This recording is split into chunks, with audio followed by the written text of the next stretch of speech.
ミッドレー語。古ミッドレー語から現在、ミッドレー語まで。ミッドレー語について、ミッドレー語は大きく、1700年代頃から1893年に第一次ミッドレー島王国が発足するまで話されていた古ミッドレー語と、1893年から第一次ミッドレー島王国が消滅するまで同国で公用語とされた旧ミッドレー語。そして1978年に独立したミッドレー島王国で現在まで使われる現ミッドレー語の3つの歴史的な区分に分けられる。本来、ミッドレー人の言葉はオーストロネシア語族、マレーポリネシア語派、中核マレーポリネシア語群、東ポリネシア諸語のマルキーズ諸語に属する言語であり、払い語と近い関係にあるが、払い語と近い古ミッドレー語や旧ミッドレー語からすると、現在、ミッドレー語はむしろ、英語と文法や語彙が似ており、現ミッドレー語は古、もしくは、旧ミッドレー語と、英語とのクレオール言語とする見方もある。古ミッドレー語について、古ミッドレー語は、1700年代に、ハワイ諸島のニーハウ島、もしくは、カウアイ島から北西、ハワイ諸島に移り住んできた人々が話していた言語であり、ハワイ語のニーハウ方言に近い関係がある。その語彙はハワイ語、ニーハウ方言が由来の単語がほぼ9割を占め、ハワイ語の一方言とみなすこともできるだろう。ミッドレー島が1895年にミドルブルックスが発見した当時、彼の船であるガンビア号に乗船していたハワイ人とミッドレー島の住民がおおむね意思疎通ができた。その当時のミッドレー語の資料はあまり残っていないが、ここに数詞の一覧を載せる。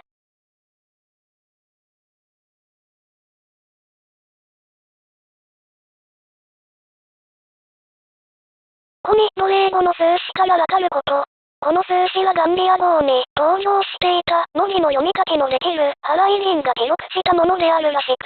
この頃のハワイ王国ではすでにハワイ語を文字に移す方法が定められていたため、この数詞は当時のミッドレー人の言葉をハワイ人が聞いた通りにハワイ式の方法で記録したものである。なので、例えば4を意味する数詞がハーを見ると、現在のミッドレー語では用いないか箱を、長母音を示す棒のついたあーが用いられている。これを見ると、10を意味する数詞以外はハワイ語ととても近いものであることがわかる。10を意味する数詞に使われる古ミッドレー語のブルはハワイ語以外の東ポリネシア諸語の言語にはよく見られるものであり、おそらくハワイ語、ニーハウ方言の古数な形が残ったものであろう。ちなみに、現ミッドレー語では、これらの数詞は使われず、英語からの借用語が使われる。旧ミッドレー語について、旧ミッドレー語は1893年に独立した第一次ミッドレー島王国で使われた言語である。これ以前まではミッドレー島で使われる言語の確立した表記法はなかったが、1895年に当時の国王テアリキルアライ一世の命令でアルファベットを元にした表記法が作られた。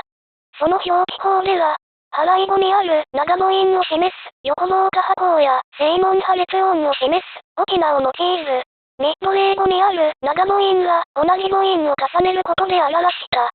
旧ミッドレー語の資料として当時訳されたキリスト教の斧の祈りを示す。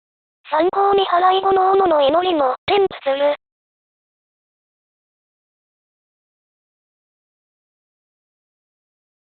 タマトウアターネオマート、ウマタラミヌイエホアリ、キキアトウイノ、アエレマイトウ、アウ、ウミラニーアーマートウマイヘレコエイテヘレネイエヒティアーコエテヘレマタラミヌイネイエハーカイマイテカイノマートウイテラーネイマイエタラマイアーマートウのためあえたらネイマイプーマートウイネーターナタホーハラーエタラマイヤーネーポケマイホープーアプコエイアーマートウマイタメアキノのためアノウネーマウナマウノウネーマナマウノウネークロリーマウアーメネ。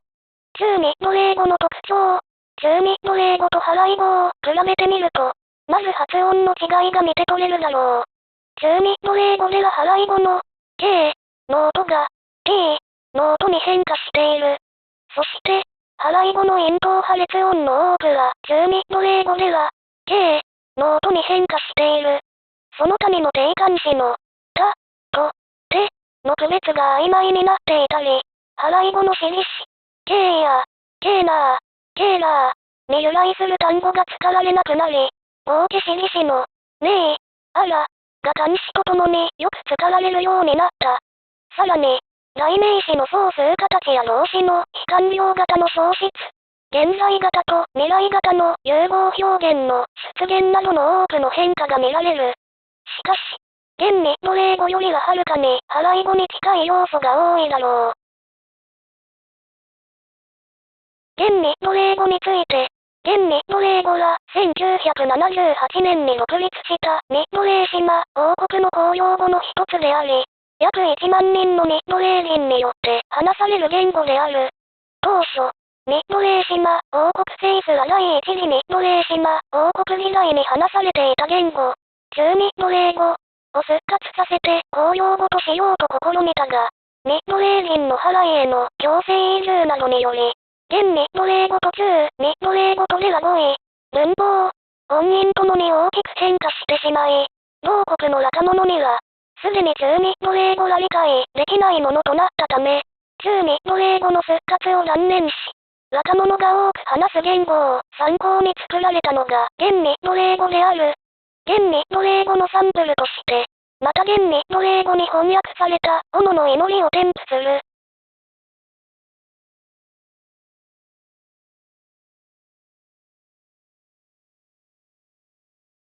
現ミッドレー語の特徴。現ミッドレー語には多くの英語からの借用語があることが、現ミッドレー語訳、斧の祈りを見たらわかるだろう。英語からの影響は語彙だけでなく、文法にも及び、語から旧ミッドレー語で支配的な語順である動詞主語目的語の語順から、英語と同じ主語動詞目的語の順に変わっている。しかし、面白いことに、現ミッドレー語では修飾詞は非修飾詞の後に置かれることが多い。その他にも、疑問文や命令文では動詞を主語の前に出すなどの英語からの影響が文法にまで及んでいる。しかし、変わらない点としては、名詞の単数型、複数型は漢詞で示し、名詞の形は変わらない点や、何より音節の単純さ、音節末に、たとえ微音さえも、子音が来ないというように、ポリネシア諸語特有の特徴も残している。